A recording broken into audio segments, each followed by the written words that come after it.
Chapter का नाम है हमारा definite integration, the most important chapter of maths. ठीक है। अगर हम ये कहें कि बोर्ड में कितने क्वेश्चन देगा, तो मुझे लगता है मिनिमम 2 क्वेश्चन तो इसके अच्छे आने ही चाहिए, मिनिमम बोला है मैंने। और जेई मेन में भी 3 से 4, 2 से 3 से 4, मतलब इसके कॉन्सेप्ट यूज आते ही आते हैं। ठीक है, तो चैप्टर बहुत ही ज्यादा इंपॉर्टेंट है, तो आप बहुत सीरियस रहिए इस चैप्टर के लिए। सबसे पहले मैं आपको, कोई भी चैप्टर हम पढ़ते हैं तो उसका मीनिंग हमें क्लियर होना चाहिए कि उसका मीनिंग क्या होता है। या आप डेफिनेट इंटीग्रेशन पढ़ रहे हैं तो डेफिनेट इंटीग्रेशन का मीनिंग क्या है। सबसे पहले करते क्या है, देखिए जैसे कहीं पर लिखा हुआ है कि x इक्वल टू ए से x equal to b f x d x. अभी तक आपको ये नहीं मिलता था, मीनिंग में समझाऊंगा अभी इसका। अभी तक आपको ये केवल ये मिलता था, इसको हम इंडेफिनेट इंटीग्रेशन कहते थे। अब क्या है हमारा, यहाँ पर आपको वो बताएगा कहाँ से कहाँ तक। कहाँ से कहाँ तक मतलब ये जो होता है हमारा, इसको आप लोग कहते हैं लोअर लिमिट। ठीक है। और ये जो होता है इसको आप लोग क्या कहते हैं, इसका नाम होता है आपका अपर लिमिट। एक होता है लोअर लिमिट और एक होता है आपका अपर लिमिट। ठीक है। करना क्या है, अगर बिल्कुल बेसिक बात करें तो आप भूल जाइए कि लिमिट दे रखी है, पहले अंदर वाले का इंटीग्रेशन करिए। जैसे कोई भी फंक्शन है उसका इंटीग्रेशन करा, मान लीजिए इसका इंटीग्रेशन किया तो क्या आ गया, कैपिटल एफ एक्स प्लस सी। समझ रहे हैं मेरी बात, नहीं समझ रहे हैं? Yes sir. आपने इंटीग्रेशन किया, सिंपल जो प्रोसेस मैंने आपको सिखाया है पिछले चैप्टर्स में, आपने उसका इंटीग्रेशन कर दिया। एक्स इक्वल टू ए से b f x d x.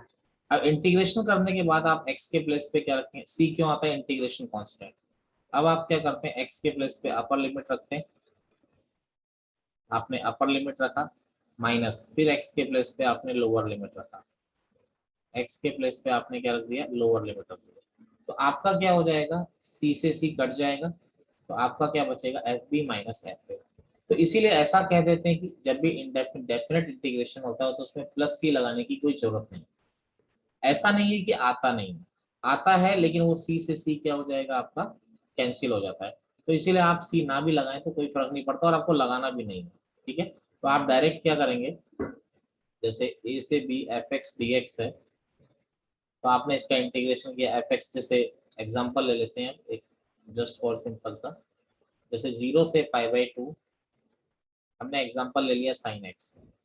अब साइन एक्स का इंटीग्रेशन क्या होता है, माइनस कॉस एक्स। आपको प्लस सी लिखने की कोई जरूरत नहीं है, रीजन क्या है ऊपर मैंने बता दिया हूँ, सी से सी क्या हो जाएगा, कट जाएगा। अब आपने यहाँ पर क्या रखा, एक्स के प्लेस पे अपर लिमिट रखा, तो कॉस π/2, फिर एक्स के प्लेस पे लोअर लिमिट रखा 0, तो कॉस π/2 हो गया 0, और कॉस 0 हो गया, तो माइनस माइनस आपका आंसर क्या आ गया, इसका आंसर आ गया आपका 1। तो डेफिनेट इंटीग्रेशन में क्या है, पहले तो आप इंटीग्रेशन करिए जो मेथड आपने पुराने पढ़े, आप उसका इंटीग्रेशन करिए जितने भी पुराने मेथड पढ़े। उसके बाद आप अपर लिमिट माइनस, ध्यान रखिए upper limit minus lower limit आप लोग कर देंगे। ये तो इसका हो गया प्रोसेस। इसका एक्चुअल मीनिंग क्या होता है, मैं आपको मीनिंग समझाता हूँ कि इसका मीनिंग क्या है। Geometrical meaning, geometrical meaning of, geometrical meaning of definite integration. Definite integration का ज्योमेट्रिकल मीनिंग मैं आपको समझाने जा रहा हूँ। तो जैसे इसको समझाने के लिए मैं आपके सामने 2-3 ग्राफ बनाता हूँ, आपको उन ग्राफ से समझ में आ जाएगा। देखिए मैंने उनको ज्योमेट्रिकल मीनिंग समझाने के लिए 3 ग्राफ का यूज कर रहा हूँ। ये एक्स एक्सिस, ये वाई एक्सिस, ये आपका एक्स एक्सिस हो गया, ये वाई एक्सिस हो गया, ये एक्स एक्सिस हो गया, ये वाई एक्सिस हो गया। अब सबसे पहली चीज क्या है, जैसे मान लीजिए कर्व ऐसा है, ये आपका कर्व क्या आ रहा है, y equal to f x, ये x is equal to a, और ये x is equal to b. आपको अगर कोई बोलता है कि a से b f x d x आप निकालिए, तो आप एक बात ध्यान रखिए, जब आप इंटीग्रेशन कर रहे हैं तो आपको मिल क्या रहा है। जब आप a से b तक इंटीग्रेशन कर रहे हैं तो उस कर्व से नीचे x एक्सिस तक एरिया आपको मिल रहा है। बच्चे को ये पता नहीं होता कि आखिर जो काम वो कर रहा है कि उससे आखिर मिल क्या रहा है। उससे क्या मिल रहा है, उस कर्व से लेकर एक्स एक्सिस तक का कवर्ड एरिया उसको मिल जा रहा है, और विद साइन, ध्यान समझिएगा, विद साइन। विद साइन मतलब ये पॉजिटिव एरिया है, तो यानी जो इंटीग्रेशन होगा इसका जो आंसर आएगा वो क्या आएगा, पॉजिटिव आंसर आएगा। पॉजिटिव आंसर क्यों आएगा, क्योंकि ये एरिया है पॉजिटिव, ठीक है, देगा ये एरिया ही देगा, लेकिन आंसर पॉजिटिव देगा क्योंकि ये पॉजिटिव एरिया। अगर मान लीजिए कर्व आपका ऐसा है, कर्व तो कैसा भी हो सकता है, ये x इक्वल टू ए से x equal to b, y is equal to f x. अब अगर आप यहाँ पर a से b, यानी ये आंसर क्या है, पॉजिटिव है, अगर आप यहाँ पर a से b f x d x का इंटीग्रेशन करते हैं तो अब भी आपको क्या मिल, देखो इंटीग्रेशन करने से आपको मिलता क्या है, चीज वही मिलेगी, वहां से लेकर x एक्सिस तक का एरिया। लेकिन मुझे बताइए अब ये नेगेटिव रीजन का एरिया है कि पॉजिटिव रीजन का एरिया है, नेगेटिव। तो जो इस इंटीग्रेशन का आंसर आएगा वो डेफिनेटली आंसर क्या आना है, नेगेटिव आना है, ठीक है, आंसर नेगेटिव ही आना है, ठीक है, क्योंकि डेफिनेट इंटीग्रेशन का मतलब क्या होता है, एरिया विद साइन होता है। अब आप कहेंगे सर कोई कर्व ऐसा हो जाए कि वो पॉजिटिव में भी हो और नेगेटिव में भी हो, ऐसा भी तो हो सकता है, क्यों नहीं हो सकता। मान लीजिए ये पॉजिटिव वाला एरिया A1 है, नेगेटिव वाला एरिया A2 है, तो अगर अब आप a से b f x d x को इंटीग्रेशन करेंगे तो रिजल्टेंट एरिया मिलेगा, यानी कि A1 पॉजिटिव और A2 नेगेटिव, समझ रहे हो, तो आपको आंसर क्या मिलेगा, A1 माइनस A2, यानी अगर A1 एरिया बड़ा है तो पॉजिटिव आंसर देगा, A2 एरिया बड़ा है तो नेगेटिव आंसर देगा। मेरी बात क्लियर है? Yes sir. ठीक है, यानी कि डेफिनेट इंटीग्रेशन का जो मीनिंग होता है, इसका मीनिंग होता है area with sign, automatically answer sign include करते हुए आएगा, ठीक है, तो डेफिनेट इंटीग्रेशन का जो एरिया होता है वो मीनिंग होता है वो एरिया विद साइन होता है। अगर हम ये बात कह चुके हैं कि डेफिनेट इंटीग्रेशन का मतलब एरिया निकालना होता है, अगर डेफिनेट इंटीग्रेशन का मतलब एरिया निकालना होता है, तो अगर कहीं पर ऐसा आप लोग सॉल्व कर रहे हो a से b f x d x, कहीं पर भी अगर आप ऐसा सॉल्व कर रहे हो तो ऑटोमेटिकली एक बात आपके दिमाग में हमेशा आनी चाहिए कि अगर आप a से b डेफिनेट इंटीग्रेशन कर रहे हो किसी भी फंक्शन का, तो ऑटोमेटिकली आप एरिया ही निकाल रहे हो, और एरिया आप कब निकाल सकते हो, यानी कि एरिया निकालने के लिए it means y is equal to जो एफ एक्स फंक्शन है वो क्या होना चाहिए, कॉन्टिन्यूअस होना चाहिए, समझ रहे हो, बिटवीन a एंड b, क्योंकि अगर वो a और b के बीच में टूट गया, अगर वो a और b के बीच में ब्रेक हो गया, अगर कोई फंक्शन ओपन फंक्शन है तो उसका तो एरिया निकाला नहीं जा सकता ना, उसका एरिया तो पूरा स्पेस आ जाएगा, समझ रहे हो बात, ठीक है, तो समझ गए सर। एक इंपॉर्टेंट कंडीशन और हमारे दिमाग में ये आ जाती है कि अगर किसी भी फंक्शन का आप इंटीग्रेशन कर रहे हो तो उस इंटरवल में उस फंक्शन का कॉन्टिन्यूअस होना कंपलसरी है, यानी कोई अगर आपसे बोलता है कि 0 से पाई 10x dx करो, तो आप सीधे सीधे एक बात उसको बोल दो कि नॉट पॉसिबल, आप देखते ही बोल दीजिए नॉट पॉसिबल, क्यों है, क्योंकि 0 x equal to pi by 2 पर, 0 से पाई पाई के बीच में x equal to pi by 2 पर क्या होता है, क्लियर है, yes sir. y equal to 10x आपका क्या होता है, डिसकॉन्टिन्यूअस हो जाता है। तो पहली कहानी जो बेसिक वो आपको सीखने वाली ये है कि भाई हमेशा जिस भी फंक्शन जिधर भी आप इंटीग्रेशन कर रहे हो तो उस इंटरवल में फंक्शन कॉन्टिन्यूअस होना कंपलसरी है, तभी आप उसका इंटीग्रेशन कर सकते हैं, अदरवाइज आप उसका इंटीग्रेशन करना आप लोगों के लिए पॉसिबल। कई बार क्या होता है उसका आंसर भी आ जाता है, यानी कोई बच्चा क्वेश्चन कर रहा है उसका आंसर भी आ जाएगा, यानी जैसे कई बार क्वेश्चन होते हैं 0 से pi sec square x upon 10x plus कुछ इस तरह से, तो बच्चा इसका आंसर भी निकाल लेता है और वो कॉन्फिडेंट होता है कि सर मैं सही कर गया हूँ, लेकिन भैया 0 से पाई के बीच में ना सेक कंटिन्यूस है ना 10 कंटिन्यूस है, तो आंसर तो आने का फर्क ही नहीं है, उसका इंटीग्रेशन तो करे किया ही नहीं जा सकता और इसका आंसर तुम निकाल के पेपर में आ गए हो, ठीक है, मेरी बात क्लियर है जो मैंने आपको समझाना चाहा, ठीक है, तो ये जो सर अगर कोई कॉम्प्लिकेटेड फंक्शन होगा जो कि डिसकंटिन्यूअस होगा, फिर हम हमारे को कैसे पता लगेगा? देखिए होता क्या है ना, सबसे पहली चीज तो या तो क्वेश्चन वाला ही देता है नॉर्मली वो चीज, और कभी कभी जैसे 0 से पाई 10x है, जैसे 0 से पाई, तो हम उसको 0 से पाई बाय 2 में कन्वर्ट करने की प्रॉपर्टीज में आपको सिखाऊंगा, मेरी बात समझ रहे हैं कि 0 से पाई से 0 से पाई बाय 2 में कन्वर्ट करने की प्रॉपर्टीज आएंगी, लेकिन मैंने नहीं आपको सर, वो बोला, तो ठीक है जो जहाँ पे डिसकंटिन्यूअस है, बट अगर हमें पता ही ना लगे कि डिसकंटिन्यूअस आ रहा है फंक्शन कहीं पे, कोई ऐसा फंक्शन दिया जाए फिर। नहीं नहीं, अगर पता नहीं लगेगा तो आप पहले कंफर्म तो करेंगे ना उस चीज को, तभी तो आप उसका इंटीग्रेशन करेंगे, वरना कैसे आप कर लेंगे, वरना अदरवाइज पॉसिबल ही नहीं है ना वो चीज। ठीक है। ठीक है सर। जैसे मैं आपको एक एग्जांपल दे रहा हूँ, मैं आपको उससे क्वेश्चन भी करके दिखाऊंगा, पर उससे क्या होता है, दो तरीके से एक ही क्वेश्चन को कर रहा हूँ और दोनों से आंसर फाइनाइट नंबर आ रहा है, पर एक से सही है एक से गलत है। समझ गए ना? तो वही चीज मैं आपको सिखाना चाहूंगा अभी, धीरे धीरे स्टेप्स आती रहेंगी।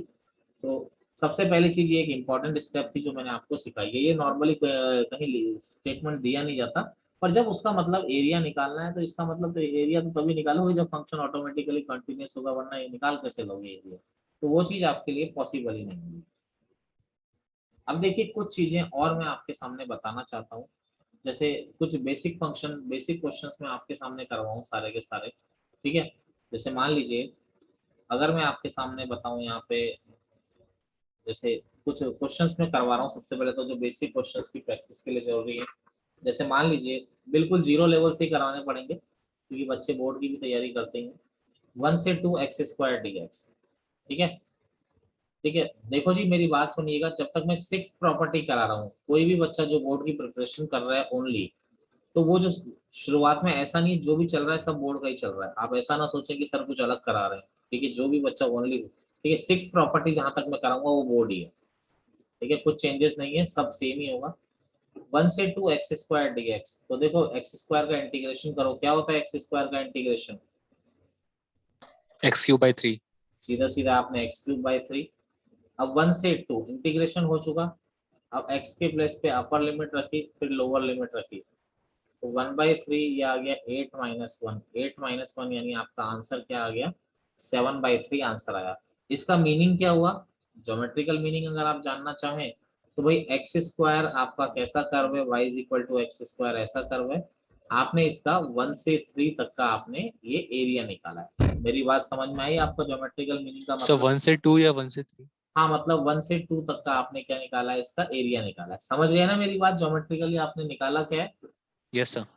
चलिए आगे मैं कुछ प्रैक्टिस आपको करवाता हूँ। 0 से 1, जैसे dx/2x - 3। अब बार बार देखने की जरूरत नहीं, मीनिंग आपको क्लियर हो गया, इसका मीनिंग अगले चैप्टर में यूटिलाइज होता है। 0 से 1 dx/2x - 3, तो 1/x का इंटीग्रेशन क्या होता है बोलिए जी? log x। लेकिन जो भी x का कोफिशिएंट होता है वो 1 करके आ जाता है। तो x कहाँ से कहाँ तक है? 0 से 1 तक। ठीक है, ऐसा लिखने की जरूरत भी नहीं है आपको, x लिखने की जरूरत नहीं है, आप केवल इतना लिख दीजिए कि लिमिट कहाँ से कहाँ तक जा रही है, 0 से 1 तक। फिर आप x के प्लेस पे अपर लिमिट रखिए, यहाँ पर क्या आता है? मॉड आता है सर। ठीक है, dx अपॉन हमारा क्या आ जाता है? dx/x क्या होता है? log mod x होता है। तो ये हो जाएगा, x को 1 रखा तो 2 - 3 मॉड है, 2 - 3, और x को 0 रखा तो log -3। तो 1/2 ये क्या हो जाएगा? log 2 - 3 यानी log 1 ही हो जाएगा, माइनस का फर्क पड़ना नहीं है, ये हो गया log 3। तो log 1 क्या हो गया? 0। ये 0 - log 3, तो आपका आंसर क्या आ गया? -1/2 log 3 आपका आंसर आ गया। क्लियर है मेरी बात सबको?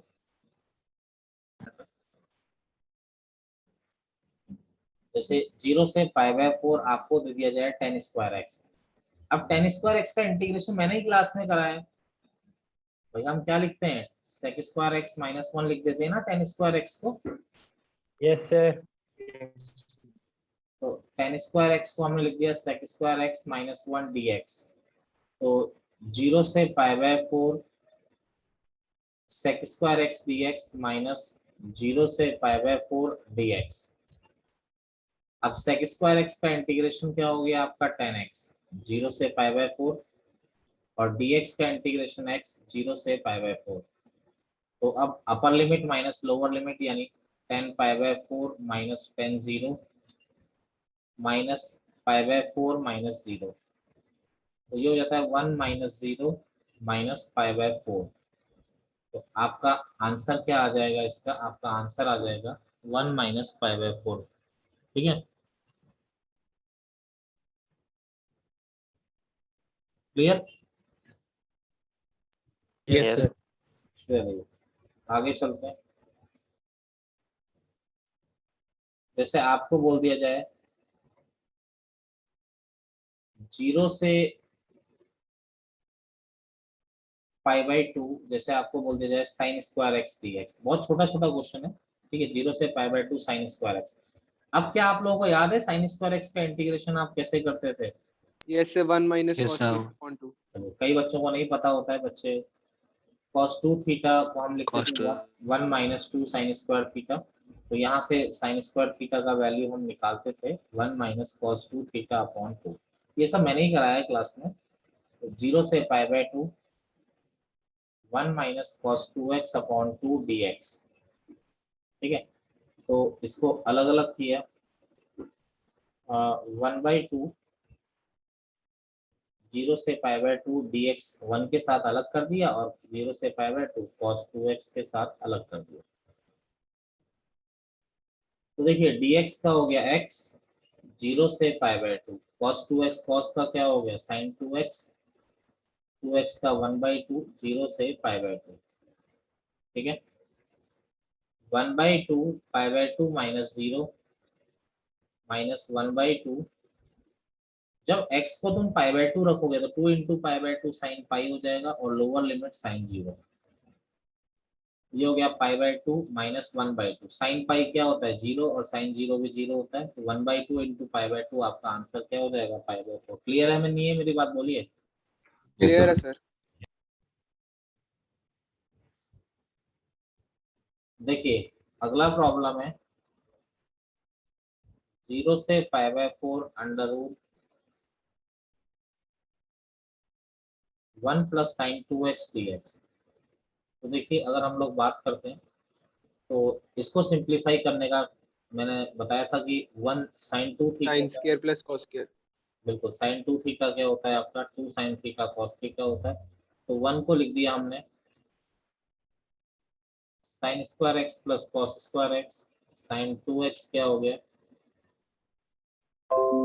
ये हो गया आपका 2 साइन एक्स कॉस एक्स, ठीक है। अब ये एक फॉर्मूला बना रहे हैं 0 से π/4, तो ये हो गया आपका sine x plus cos x का होल स्क्वायर। अब देखिए थोड़ा ध्यान देने वाली बात, अब यहाँ पर चीजें क्या आती है कि अगर यहाँ पर इंडेफिनिट इंटीग्रेशन होता, लिमिट नहीं होती, तो हम डायरेक्ट लिख देते। लेकिन एक्चुअली अगर हम ढंग से बात करें तो अंडर रूट एक्स स्क्वायर किसके इक्वल होता है एक्चुअली में, मॉड एक्स के इक्वल होता है। Yes sir. तो यहाँ पर एक्चुअली में आना क्या चाहिए, आपका आना चाहिए mod sine x plus cos x, actually में आपका ये आना चाहिए। अब मॉड कैसे खोलते हैं, अगर अंदर वाला पॉजिटिव है तो एज इट इज, अंदर वाला नेगेटिव है तो एक माइनस और देते हैं। लेकिन बात 0 से π/4 की हो रही है, यानी फर्स्ट क्वाड्रेंट की, फर्स्ट क्वाड्रेंट में साइन भी पॉजिटिव होता है और कॉस भी positive.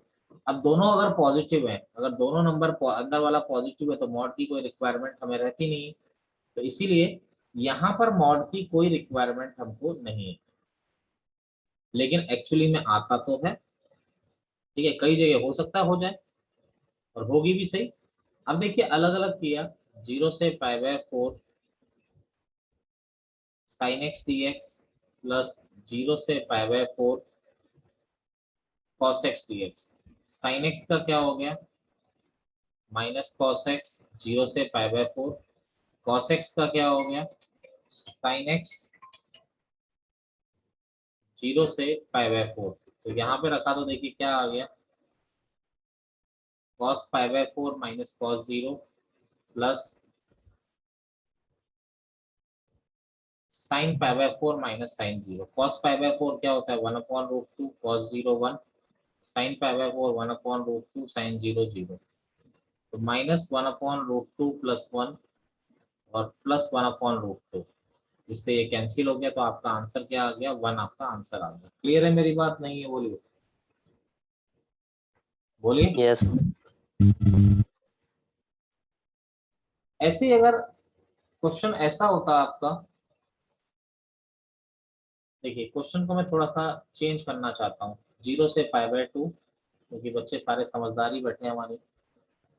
1 minus sign 2x dx, ये 0 से π/4 वाला बोर्ड में आया हुआ है 2004 में, मैं 0 से पाई बाय 2 वाला करा रहा हूँ। ठीक है, 0 से पाई बाय 4 यानी छोटा क्वेश्चन, इसका आधा क्वेश्चन आया हुआ है, मैं थोड़ा बड़ा करा देता हूँ आपको, कोई दिक्कत नहीं है। तो देखिए 0 से पाई बाय 2 सिंप्लीफाई करें तो 0 से पाई बाय 2 1 क्या हो गया, इस तरफ लिखते हैं। तो 0 से पाई बाय 2 1 क्या हो गया आपका, sign square x plus cos square x, और ये क्या हो गया 2 sine x cos x d x. तो 0 से पाई बाय 2 ये क्या हो गया आपका, देखिए ये हो गया sine x minus cos x का होल स्क्वायर डी एक्स। अब देखिए अंडर रूट एक्स स्क्वायर जो होता है नो डाउट मॉड एक्स के बराबर होता है। तो 0 से पाई बाय 2 ये क्या बन गया आपका, mod sine x minus cos x बन गया। अब मॉड खुलता कैसे, सब बच्चों को बताया हुआ है कि अंदर वाला अगर पॉजिटिव है तो एज इट इज, अंदर वाला नेगेटिव है तो एक माइनस और देंगे। अब 0 से पाई बाय 2 चल रहा है, आप देखिए अगर मैंने दोनों का ग्राफ अगर बना दिया, ठीक है, ये 0 साइन का बना दिया, ये 0 ये पाई बाय 2। अगर इधर ही मैं कॉस का बना देता हूँ, कॉस का ऐसा आता है, ये आ गया आपका Yes, sir. Pi by 4। मुझे बताइए ये एक रेड वाला कॉस है, 0 से पाई बाय 4 में कौन बड़ा है, कॉस बड़ा है कि साइन sin एक्स बड़ा है? बड़ा, कॉस बड़ा है। Cos cos cos Whatever. तो 0 से पाई बाय 4 में कॉस बड़ा है, ये बड़ा है तो अंदर वाला पॉजिटिव है या नेगेटिव है? नेगेटिव। Positive. तो अगर अंदर वाला नेगेटिव है तो एक माइनस और देना पड़ेगा।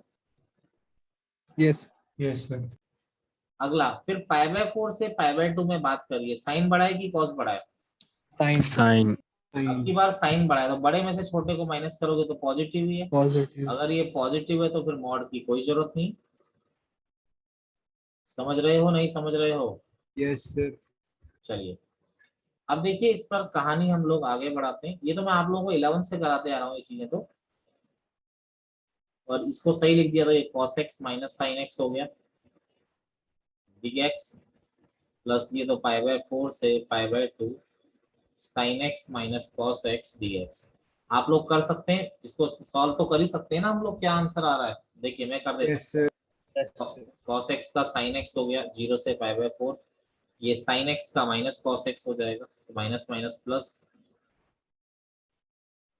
फिर साइन एक्स का ये साइन एक्स का माइनस कॉस एक्स हो जाएगा, ये हो गया पाई बाय 4 से पाई बाय 2, और फिर कॉस एक्स का माइनस साइन एक्स हो जाएगा, ठीक है, और ये हो गया पाई बाय 4 से पाई बाय 2। बस सॉल्व कर लेते हैं। Sine pi by 4 1 upon root 2 minus 0, cos pi by 4 1 upon root 2 minus cos 0 1। आगे हम लोग बात करते हैं तो cos pi by 2 0, cos pi by 4 1 upon root 2, sine pi by 2 1, और minus sine pi by 4 1 upon root 2। तो ये 1 upon root 2 plus 1 upon root 2 minus 1 plus 1 upon root 2 minus 1 plus 1 upon root 2। तो ये 1 2 3 4 4 अपॉन रूट 2 माइनस का 2, 4 यानी क्या हो गया 2 रूट 2 माइनस 2। क्लियर है सबको? Yes, sir. यस सर ये आपका आंसर आ गया। बस सिंपल सा थोड़ा सिंप्लीफाई करना था और कुछ नहीं। एक दे दो सर। हाँ Yes.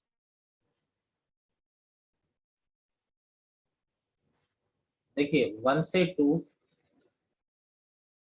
2 dx upon x plus 1 x plus 2। देखिए जिसको अच्छी प्रैक्टिस है तो इसको डायरेक्ट भी कर सकते हैं, 1 upon x plus 1 minus 1 upon x plus 2। भाई डायरेक्ट भी तो लिख सकते हैं, आप एलसीएम लेके देखिए वही आएगा, ठीक है। 1 upon x plus 1 x plus 2 तो क्या आ जाएगा a अपॉन एक्स प्लस 1। याद है ऐसे ही करते थे हम लोग। Yes, sir. यस सर तो आप इस प्रोसेस से करेंगे तो a 1 आएगा, ठीक है, b, ठीक है, यस सर माइनस 1 आएगा, ठीक है। तो यहाँ पे रखा था 1 से 2 1 upon x plus 1 minus 1 upon x plus 2, अलग अलग कर दिया। तो dx upon x plus 1 minus 1 से 2 dx अपॉन एक्स प्लस 2, तो 1 अपॉन एक्स प्लस 1 का क्या हो जाएगा बोलिए? log x plus 1, बताइए जी। Yes, sir. ऐसा हो गया। तो अब upper limit minus lower limit, तो ये log 2 plus 1 minus log 1 plus 1, यहाँ पर log, इंदर यही आ रहा था आंसर? Yes, sir. ठीक है, आपका क्या आ जाएगा, log 3 माइनस log 2 माइनस ये हो जाएगा, एक मिनट, log 2 plus 2 था ना ये? ठीक है, ये हो जाएगा log 4 माइनस log 3, ये हो गया log a minus log b, log 3/2, ये हो गया log 4/2। तो log a minus log b, आप जानते हैं log a minus log b क्या होता है, log a अपॉन b। आपका आंसर क्या हो जाएगा, log 9/8 आपका आंसर हो जाएगा। क्लियर है सबको?